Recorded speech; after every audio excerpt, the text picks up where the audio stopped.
Murder किसका हुआ? पुरुषोत्तम को गारंटी चाहिए तो उसका इस केस में नाम नहीं आएगा। उसने बोला है कि वो वापस फ़ोन करेगा। वैसे मैंने मेरे बंदे लगा रखे हैं उसकी तलाश में। सर, इस माया के दोनों बेटे योगेश और जगदीश हमारे पास हैं। सर हो सकता है इन दोनों बेटों को कुछ पता, पर हमसे छुपा रहे हैं।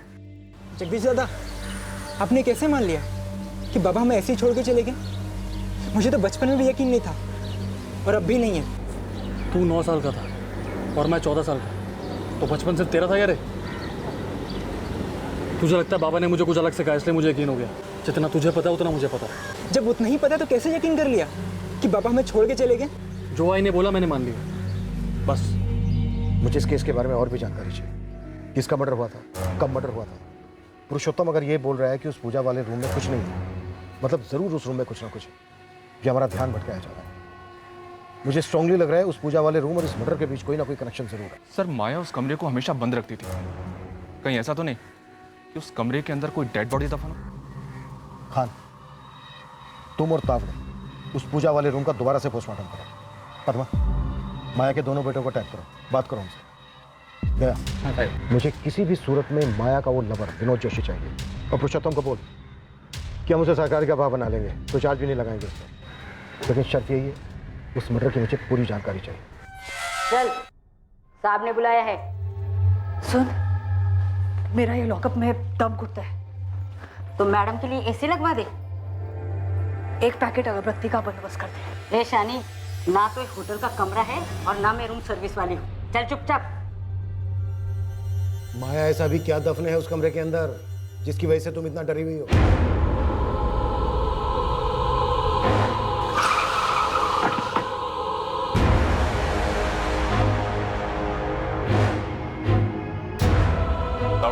सर, इस कमरे की हर दीवार का 1-1 इंच बाहर निकाल कर देखना है। 100% अंदर कुछ है। सर, लाश। चलो काम पे लग जाओ। जी सर।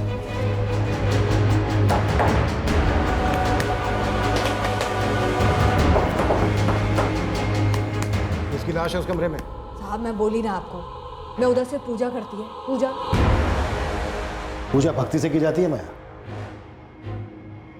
और तुम डर की वजह से पूजा करते हो। किस चीज का डर है? किसको मार डाला तुमने जिसका डर तुम्हें ये सता रहा है कि वो कहीं भूत बन के तुम्हारे सामने ना आ जाए?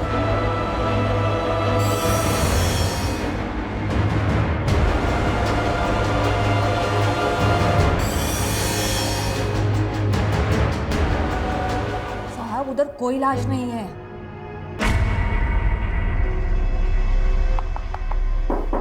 एक मिनट। ए, तावड़े, इधर सर। ये सुन जरा। हाँ सर, कुछ हो सकता है। दीवार को तोड़ो।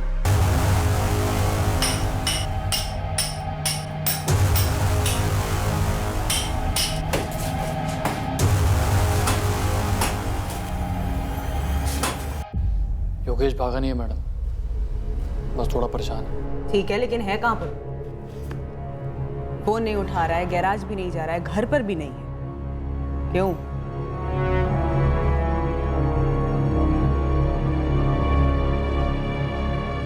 दरअसल जब वो 9 साल का था तब से ऐसे ही गुमसुम रहता है, और बाबा के जाने के बाद वो बहुत शांत हो गया। तुम पर कोई असर नहीं हुआ? हुआ मैडम, लेकिन हर कोई अलग होता है। सचिन पाठक को जानते हो तुम?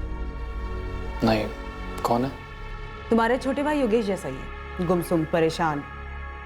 और अजीब बात पता है क्या है?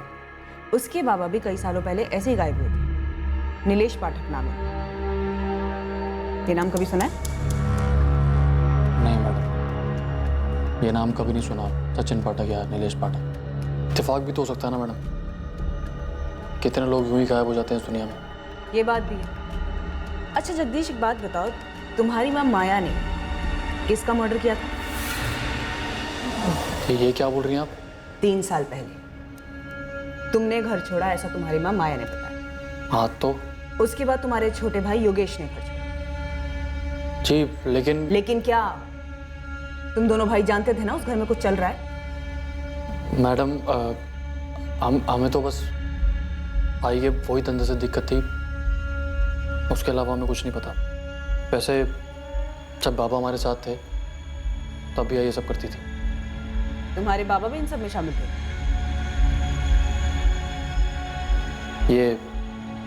ये आदमी विनोद जोशी, ये पता नहीं आई की जिंदगी में कहां से आ गया, लेकिन जब से आया ना मैडम, पैसा बरसने लगा।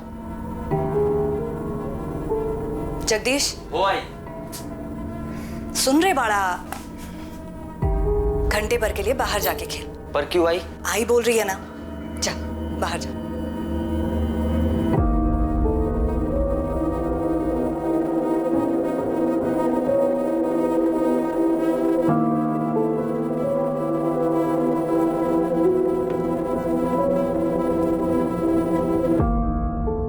अरे जगह ठीक है, आइसक्रीम वाइसक्रीम खा, हाँ चॉकलेट वाला। बाबा कारपेंटर काम करते थे, दोपहर में आई के पास अलग अलग लोग आते थे। ये समझने में ज़्यादा देर नहीं लगी कि क्यों आते थे और वहाँ क्या होता था।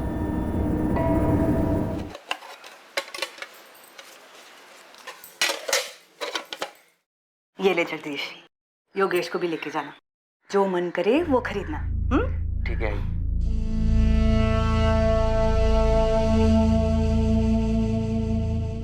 हम बच्चे थे, नई नई चीज़ें खरीदना अच्छा लगता था। योगेश और छोटा था, ना ही उसे कुछ समझ में आता था, ना ही कुछ पता चलता था। मैंने भी उसे कभी समझाने की कोशिश नहीं की। किसी भी बच्चे के लिए आसान नहीं होता है ये जानना कि उसकी माँ धंधा करती है। मेरे को मालूम है कि मेरे को सिर्फ पैसा चाहिए था, एक अच्छी जिंदगी चाहिए थी, मेरे लिए, मेरे बच्चों के लिए, और कुछ नहीं। मैं तुम्हारे धंधे की बात नहीं कर रहा हूं, कत्ल की बात कर रहा हूं। किसको मारा था तुमने? मैंने खुद को मार डाला साहब, पैसों के लालच में। मैं खुद रोज मरती थी। मैं अपने पति की कमाई से खुश नहीं थी। वो तो बस एक कारपेंटर था, उसकी कमाई से कुछ नहीं होता था। देख माया, मैं जितना कमा सकता था उतना कमा रहा है, इससे ज्यादा नहीं होगा। बस ये समझ ले, हम लोगों की किस्मत में इतना ही है। पढ़ी लिखी नहीं है लेकिन इतना जानती है, गरीब पैदा होना किस्मत की बात है, लेकिन गरीब मरना बेवकूफी। तो ये भी जानती होगी ना, ये जितना चादर होता है उतना ही पैर फैलाना चाहिए। शादी के टाइम पे एक दूसरे का औकात बराबर से मालूम था ना हम लोग को। तो क्या औकात बदला नहीं जा सकता? जितना कमाता हूं उतना ही है, नहीं हो पाएगा उससे ज्यादा मेरे से। और ये फालतू का ना सपना देखना बंद कर दो। मैं नहीं छोड़ पाई अपने सपनों को। सपने देखना कैसे छोड़ सकता है कोई? मेरी विनोद से मुलाकात हुई, वैसे भी मैं अपने पति से दूर जा रही थी। मेरी विनोद से नजदीकियां बढ़ी और पैसों से भी। क्या बकवास कर रहा है? पागल हो गया है क्या? करे इतना क्या फड़फड़ा रही है तू? हाँ, ये देख, ठंडे दिमाग से सोच। जो तेरे मेरे बीच में है, जो तेरे और प्रशांत के बीच में है, वही तो करने को बोल रहा हूँ तेरे को। विनोद, मेरे साथ ऐसी बात करने का नहीं, निकल इधर से। ओ बाबा, जाता हूँ मैं, लेकिन ना तू खुद चल के सामने से मेरे को ये बोलेगी, और वो भी लव कर। ए माया, अरे लेकिन बैठना रे बाबा। देख, जितना सोचने में बुरा गंदा लगता है ना, वैसा बिल्कुल भी नहीं है। देख, तू दोपहर को अकेले रहते, मैं कैसा आता है, मेरे जैसा कोई और आएगा। देख, करना तुझे वही है जो हम करते हैं, लेकिन सोच, तगड़े पैसे मिलेंगे, तगड़े। तेरी जिंदगी ना ऐसे फटकन बदल जाएगी। हाँ, एक दोपहर का 2000, 1000 तेरा, 1000 मेरा। चल मेरे को बोल, ये तेरा प्रशांत महीने का कितना कमाता है? 6000, 7000? अरे उतना तू एक हफ्ते में कमाएगी। मन बनाएगी तो 4 दिन, पूरा मन लगाएगी ना तो 2 दिन में, अरे 1 दिन में कमा सकती है। मेरे संग तुम्हें एक बात याद रख, ये मर्दों की जरूरत ना बहती नदी है, कभी सूखती नहीं। तो तू काय को सुखी सुखी जिंदगी जी रही रे? काय को? हाँ? अच्छा ठीक है, सोच के बता मेरे को, आता हूँ। बहुत घिन आई थी विनोद की ये बात सुनकर, लेकिन पैसे के लिए तरसते हुए भी बहुत घिन आती थी साहब, इसीलिए हाँ बोल दिया। पहली बार बहुत गंदा लगा सर, लेकिन जब हाथ में पैसा आया ना, फिर सही गलत कुछ भी नहीं लगा। सोचा कि शरीर ही तो है, पैसे की धुंध छा गई थी। एक अच्छी जिंदगी मिल गई थी, बच्चों के लिए कुछ कर सक रही थी मैं। बच्चे लोग रोज बाहर का खा रहे हैं, नए नए सामान खरीद रहे हैं। जगदीश बोला तुमने पैसा दिया उन लोग को?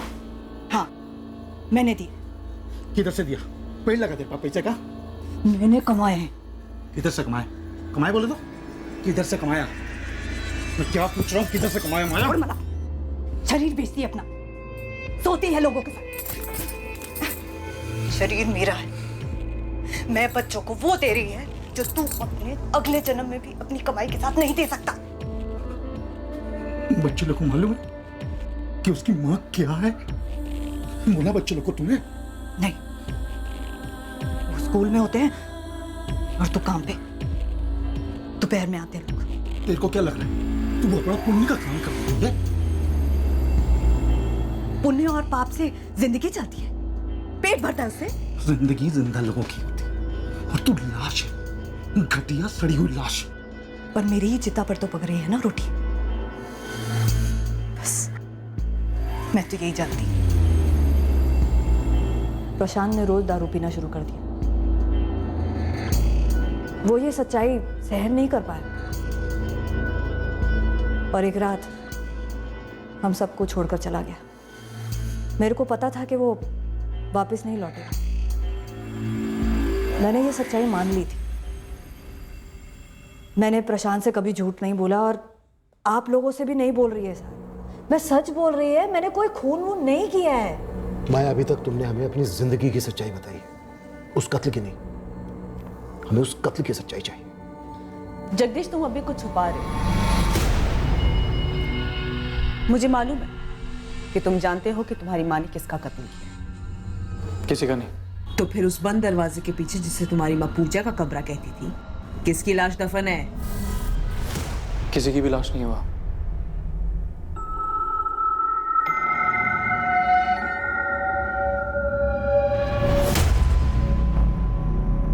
सर, यहाँ तो कुछ दिख नहीं रहा।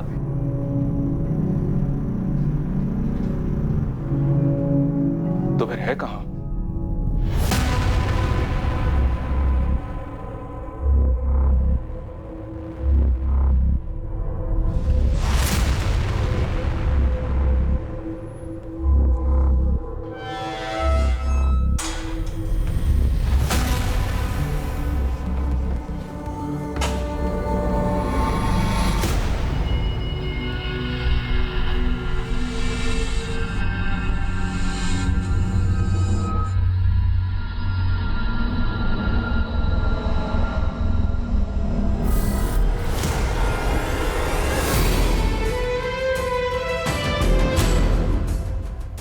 कौन है?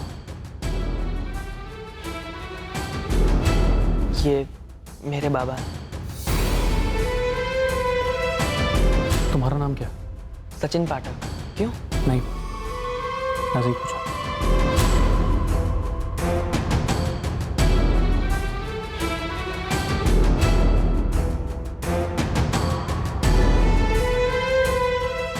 सचिन पाठक को जानते हो तुम? नहीं। कौन है? उसके बाबा भी कई सालों पहले ऐसे ही गायब हुए थे। नीलेश पाठक नाम है। ये नाम कभी सुना है? मेरे बाबा हैं। जब दिल अपराध बोध में डूबा होता है, तब घृणा अपने कुकर्मों से नहीं बल्कि खुद से होती है। माया के घर में कुछ छुपा जरूर था जो पुलिस के हाथ नहीं लगा था, लेकिन वहां जो था उसके बारे में कई लोग जानते थे और अच्छी तरह से जानते थे। एक अजीब इत्तेफाक कहिए, एक एक्सीडेंट कहिए या नियति का लिखा कहिए, जो भी कहिए, पर इस आम से दिखने वाले एक अवैध कोठे पर हुई इस साधारण सी रेड की वजह से कई असाधारण सच्चाइयां उभरने वाली थीं, जो कि सालों से खामोशी के कफन में दफन थी।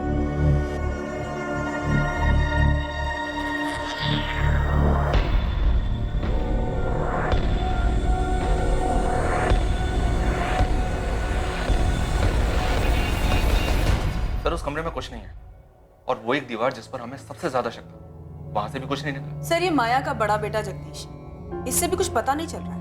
वो दूसरा बेटा योगेश अभी भी लापता है। यस सर, जगदीश बता रहा है कि योगेश काफी डिस्टर्ब हो गया है। इस माया को जितनी भी गर्मी दो ये पिघलने वाली नहीं है। विनोद जोशी का क्या स्टेटस है? हमारी टीम और दया के लड़के दोनों लगे हुए हैं, पूरे शहर में अलर्ट इशू किया। और पुरुषोत्तम वो अभी तक सामने क्यों नहीं आया? उसने दया से कहा था कि शाम को फोन करेगा, लेकिन सर अभी तक फोन किया नहीं उसने। अभी तक हमारे पास बस ये एक ही लीड थी, पुरुषोत्तम या फिर विनोद जोशी हाथ में। पता नहीं क्यों मुझे ऐसा लग रहा है कि उस दिन माया का पति प्रशांत भाटे घर छोड़कर गया ही नहीं था।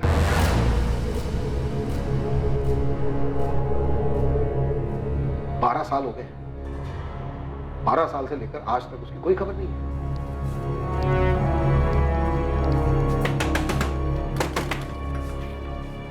दादा, वो पुलिस आई के पूजा घर के बारे में कुछ कह रही है। उस कमरे में कुछ है क्या? आपको कुछ पता है? योगेश बावला हो गया। मुझे 1000 बार बता दिया, मुझे कुछ नहीं पता। बाबा का है? मुझे भी उतना ही पता जितना तुझे पता है। जी अपनी जिंदगी और मुझे भी जीने दे। 12 साल हो गए उस बात को, कब तक परेशान रहेगा? बाबा में छोड़ के चले गए थे, अब जाने दे इन सब बातों। नहीं, वो हमें छोड़ के नहीं गए थे। दादा सच बताओ, क्या बाबा कभी गए भी थे? मुझे तो हमेशा से ही लगता था कि हमें शहर पहले ही छोड़ देना चाहिए था। उससे बाबा मिल जाएंगे क्या? नहीं, पर तेरे दिमाग में तो नहीं रहेंगे ना? रहेंगे, और तब तक रहेंगे जब तक मुझे सच्चाई पता नहीं चल जाती। क्योंकि ये जो बोला जा रहा है नाई, ये झूठ है। और ये तो तू भी जानती है नाई, कोई तो ऐसा होगा नाई जो सच्चाई जानता हो। बाबा को कोई दोस्त या कोई भी।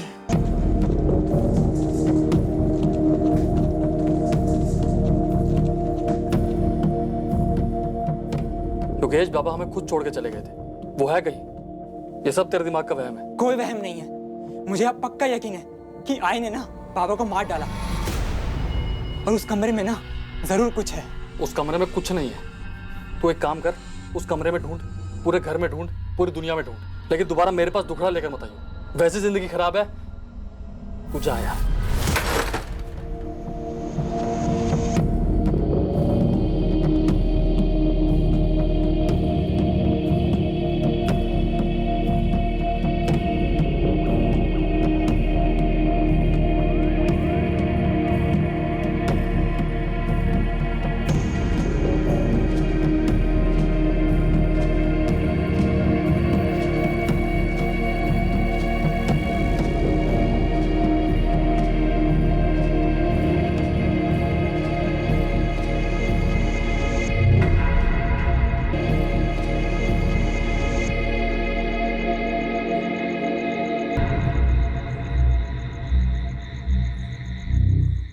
माया, तेरे को डर नहीं लगता?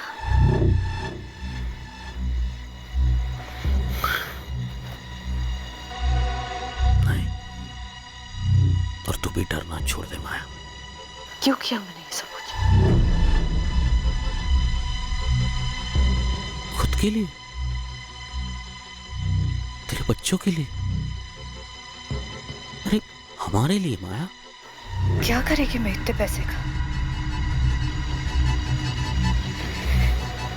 क्या इन पैसों से मैं अपने पुराने पाप धो सकती है, अपना भविष्य, अपनी खुशियां खरीद सकेगी? मेरे को तो ये भी नहीं पता है खुशियां होती क्या है।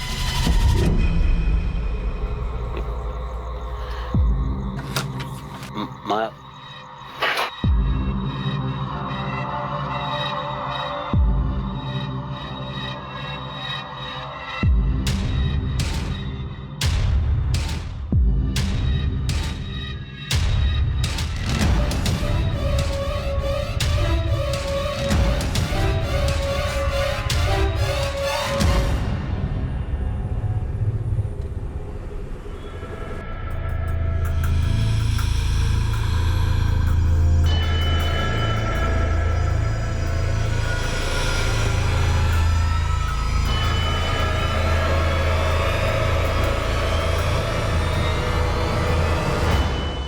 किसका मर्डर हुआ? मुझे नहीं पता साहब, मैं तो उसका थोबड़ा भी नहीं देखा था साहब। मैंने सिर्फ उसकी लाश ठिकाने लगाने में मदद की थी साहब। कब की बात है ये? कई साल हो गए साहब, याद नहीं। लाश कहाँ ठिकाने लगाई थी? वो जंगल में साहब। कौन से जंगल? कातरज के जंगल में। मैं उन दिनों विनोद भाऊ का टेम्पो चलाता था। एक रात को उन्होंने मुझे माया ताई के घर बुलाया वो।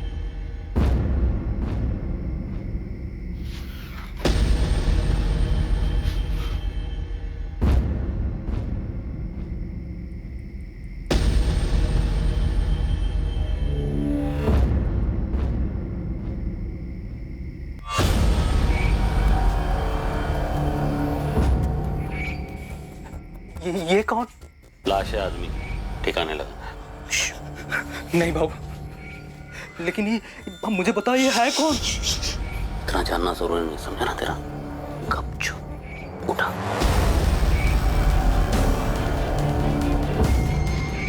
उसी रात हम उस लाश को कातरज के जंगल में ले गए।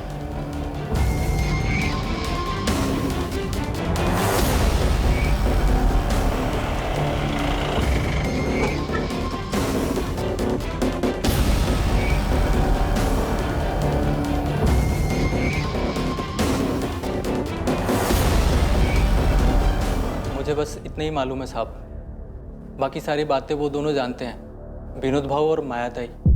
मर्डर किसका हुआ है अगर यही नहीं पता चला तो तेरी टिप खोटी है ना, कोई मतलब नहीं है उसका। जगदीश जानता है साहब। क्या जानता है जगदीश? वो जानता है मर्डर हुआ था, तो ये भी जानता होगा किसका हुआ था। लेकिन भाऊ मुझे बताइए ये है कौन? ये सब कैसे हुआ? बहुत पूछने लगा बे तू, हाँ? इतना जानना जरूरी नहीं, समझा ना तेरा? गपचुप उठा।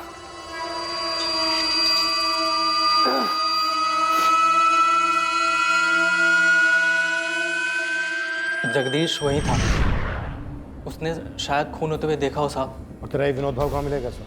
पूर्वी लॉज। हो सकता है पुरुषोत्तम झूठ बोल रहा हूँ, फिर भी एक चांस मिले। पूर्वी लॉज से विनोद को उठाओ और कातरज पुलिस से बात करो। मैं जगदीश और माया इनसे दोबारा बात करता हूँ। खान इतना तो पक्का है कि उस घर का कुछ ना कुछ अतीत है, काला अतीत।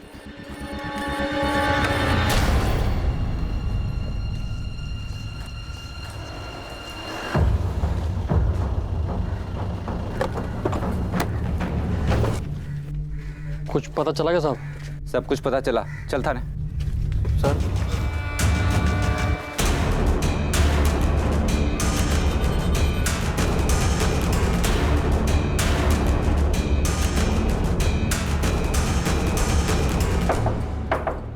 Room service.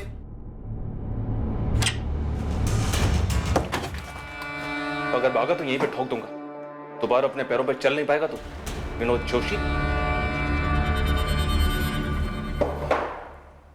माया, तुम्हारे पति प्रशांत भाटे ने कभी घर छोड़ा ही नहीं था, है ना?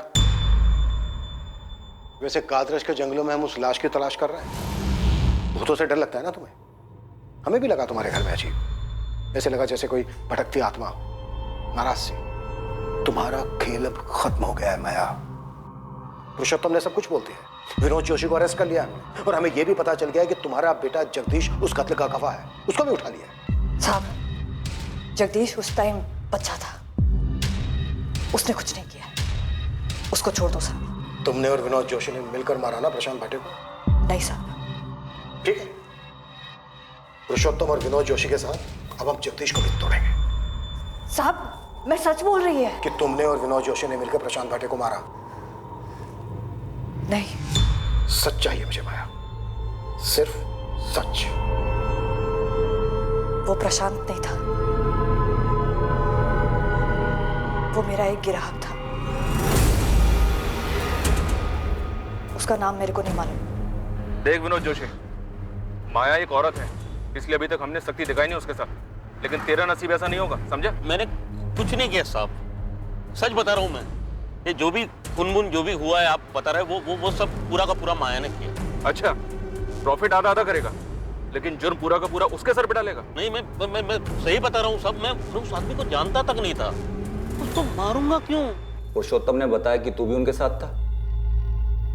तूने देखा था वो? फोनों पे भी देखा था। कौन था वो आदमी? प्रशांत भाटे, तेरा बाप? नाम नहीं मालूम, लेकिन वो चेहरा मैं कभी भूल नहीं सकता। मैडम बता रही थी कि कोई सचिन पाठक है जो अपने बाप को ढूंढ रहा है। उसके बारे में क्यों पूछ रहा था? जिसको मारा गया था वो वही था।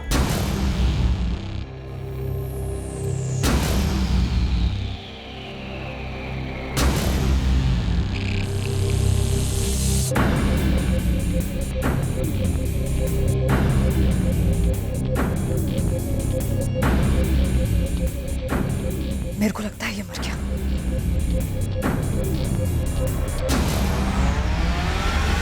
वो आदमी सचिन का बाप नीलेश पाठक था? नाम नहीं मालूम। तो तुझे कैसे पता वो सचिन का बाप था? सचिन के हाथ में उसके बाप की तस्वीर देखी थी। वही चेहरा जो रोज रात को मैं ना चाहते हुए भी देखता हूँ। मेरी आई भी देखती होगी। इस पैसों के लालच ने पहले मेरे को मारा,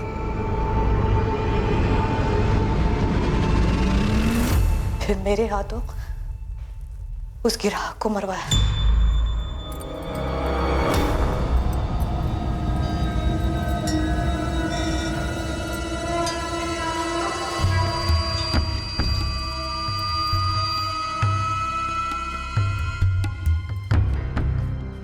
ओहो, क्या बात है बाबू, बैंक वैंक लूट कर आए हो क्या? हाँ। अरे तो फिर तो बोनस वोनस बनता है ना। इतने टाइम से लुटा रही है तेरे पे। 5,000 तो निकाल उस बंडल से। 2,000 भी तेरे औकात के हिसाब से बहुत ज्यादा। औकात की बात करता है? औकात? अब तो मैं 5,000 ही लेगी। देख, सोड़। क्या करगी तू? सोड़। साली क्या साली?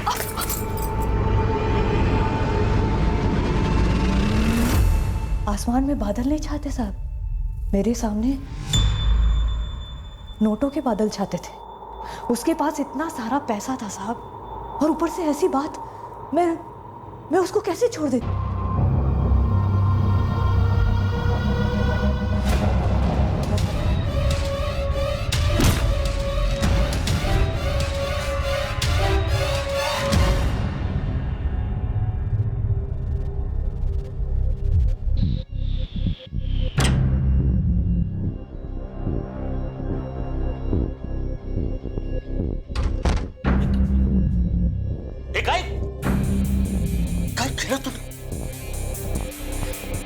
जरा से पैसे ज्यादा क्या मांग लिए? औकात दिखाने लगा।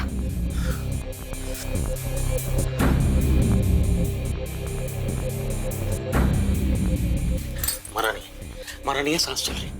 अस्पताल लेके चलते। चुप, वो बच गया तो हम लोग बच जाएंगे। पर उन्हें बचा सकते। चुप। विनोद,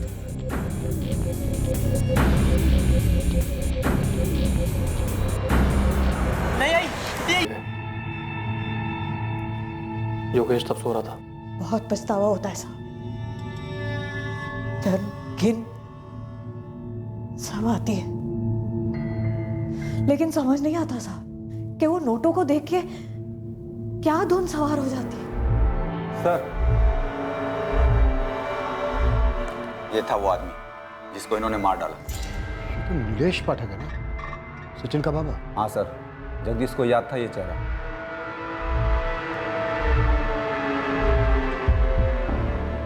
ये था ना वो?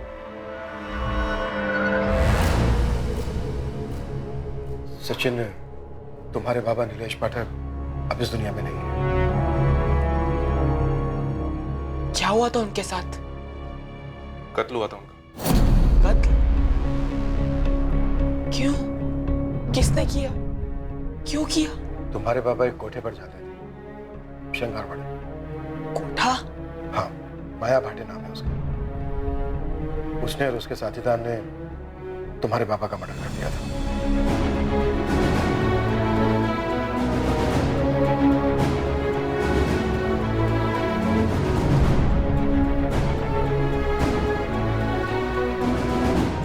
सचिन का पिता नीलेश पाठक 21 जून 2009 को अपने साथ एक 1.5 लाख की कलेक्शन कर अपने घर लौटने से पहले माया के घर गया था। नीलेश को उस दिन कोई अंदाजा नहीं था कि वो फिर अपने घर कभी नहीं लौटेगा।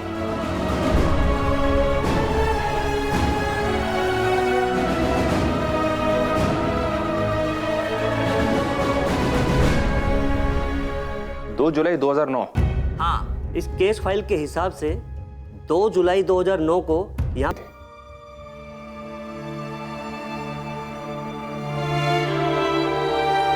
बाबा चोर नहीं थे, उनका मर्डर हुआ था उसी रात। कैसे? एक युवक की 9 साल की तलाश अपने पिता के लिए एक दर्द भरी असलियत के खुलासे से खत्म हुई। पुलिस का इंट्यूशन कहिए, अंदेशा कहिए, लेकिन उस पूजा घर को लेकर संदेह की वजह से पुलिस सचिन के पिता नीलेश पाठक की हकीकत जान पाई, और वो भी पूरे 9 साल के बाद। लेकिन इत्तेफाक और आभास का यह सिलसिला अभी खत्म होने से काफी दूर था। गड़े मुर्दे और भी थे। नीलेश के मर्डर के वक्त जगदीश नाबालिग था, पर जुर्म में तो शामिल था। नीलेश का हमें बर्थ सर्टिफिकेट निकलवाना होगा, उसकी एज के साथ रिपोर्ट फाइल करनी होगी। कोर्ट को डिसाइड करने दो। और सर वो कमरा? हाँ, वो कमरा। सर अभी भी लगता है कुछ अधूरा है, कुछ बाकी है जिसका पता लगाना है। ये पुरुषोत्तम पूरी बात नहीं बोल रहा है। और तुम लोगों को तो वहां कोई लाश नहीं मिली। लेकिन सर माया को जो इतना डर लगा रहता है, क्या वो डर सिर्फ एक अजनबी को लेकर या सिर्फ एक ग्राहक को लेकर हो सकता है? प्रशांत भाटे, उसका पति, जो कभी घर लौटा ही नहीं।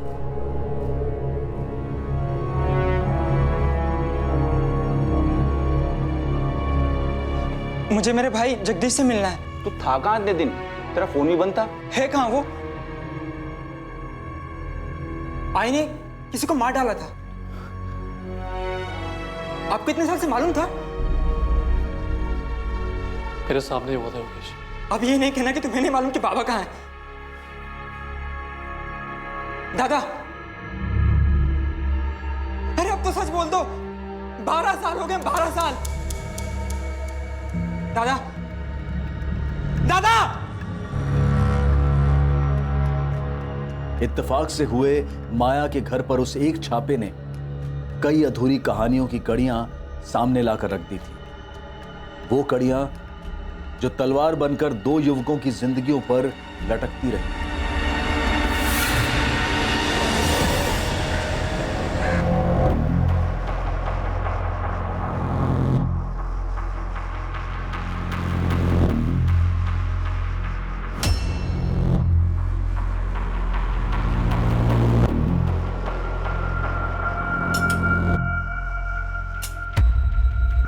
आखिरकार योगेश का बड़ा भाई जगदीश टूटा।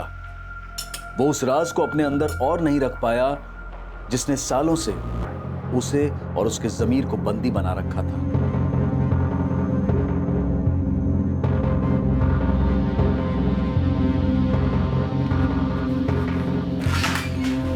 सर, जगदीश भाटे कुछ कहना चाहता है, कुछ और भी बात है। नीलेश पाठक के अलावा मेरी आई ने किसी और का भी कत्ल किया था सर। तुम्हारे पिता का?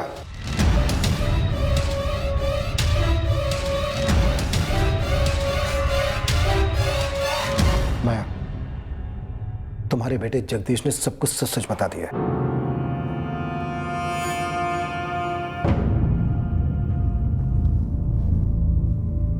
अच्छा है साहब। साहब, क्या सच बोलने से, कबूल करने से दर्द कम होता है क्या? हो सकता है, लेकिन जुर्म कम नहीं होता। तो सच यही है साहब कि जगदीश और योगेश का बाप मेरा पति प्रशांत उस रात घर छोड़कर चला गया था। मेरे को नहीं मालूम था कि वो वापस आ जाएगा। तो कौन होती मेरे पूछने वाली? तेरे क्या लगा मैं क्या कभी लौट के नहीं आया क्या? तेरा हाथ भी लोग जो साला दिन में आता था, अभी रात को भी आने लगा क्या इधर?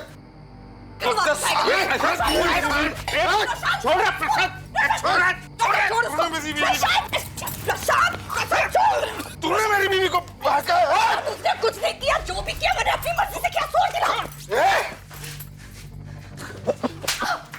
साली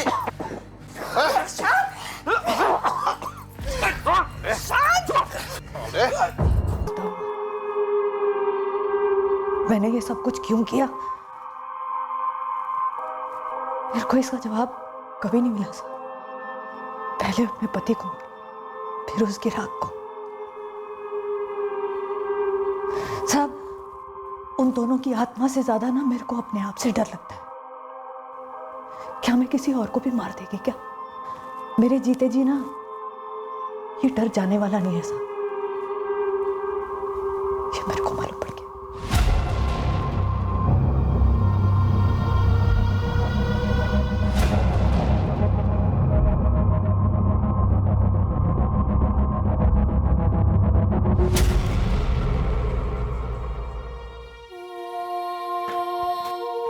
योगेश, स्केलेटन के सैंपल से जो डीएनए लिया गया वो तुम्हारे और तुम्हारे भाई जगदीश के डीएनए से मैच हो गया है। वो कंकाल तुम्हारे पिता प्रशांत भाटे का ही है।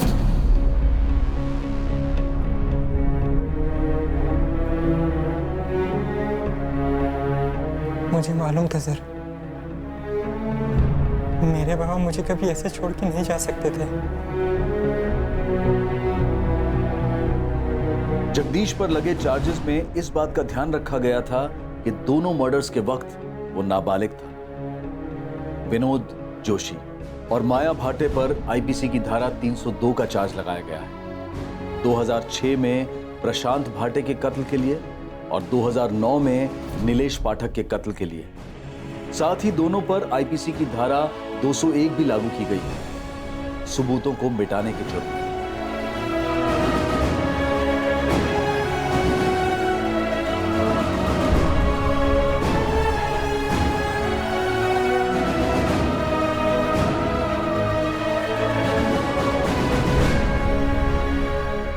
एक कत्ल 12 साल पहले हुआ और दूसरा कत्ल 9 साल पहले, और दोनों के बारे में किसी को भनक तक नहीं थी। 9 साल पहले अगर नीलेश पाठक पैसों के कलेक्शन के बाद माया के कोठे पर ना गया होता तो क्या होता? 12 साल पहले अगर माया का पति प्रशांत उस रात घर ना लौटा होता तो क्या होता? आने वाला खतरा अदृश्य होता है, लेकिन जब कोई जुर्म के साए में डेरा डाले तो वो खतरे के साए से दूर कैसे रह सकता है भला? माया ने अपने ही हाथों अपने जमीर की सुई तोड़ी थी। अपने ही पति प्रशांत को मारकर उसे अपने ही आंगन में गाड़ने में माया को कुछ गलत नहीं लगा। उसी तरह उसने नीलेश पाठक को पैसों के लिए मारकर उसकी लाश को जंगल में ठिकाने लगाया। पर माया ने अपनी पूरी जिंदगी डर और अफसोस की गिरफ्त में बसर की। ये एक दस्तूर है कि जुर्म मुजरिम का सुख चैन छीन लेता है और मुजरिम से जुड़े लोगों का जीना दुश्वार कर देता है। सोचें, समझें और सतर्क रहें कि लालच और स्वार्थ जीवन धारा पर हावी ना हो जाए। जैसे ही उमड़ती लालसा का एहसास हो, सतर्क होकर पीछे हो जाएं। जुर्म के लपेटे में ना आए, उस लालसा की आग में खुद को ना जलाएं। अब मैं अनूप सोनी आपसे विदा लेता हूं। याद रखें, क्राइम और आपके बीच में सिर्फ इतना फर्क है कि आप कितने सतर्क हैं। सतर्क रहें, सुरक्षित रहें। जय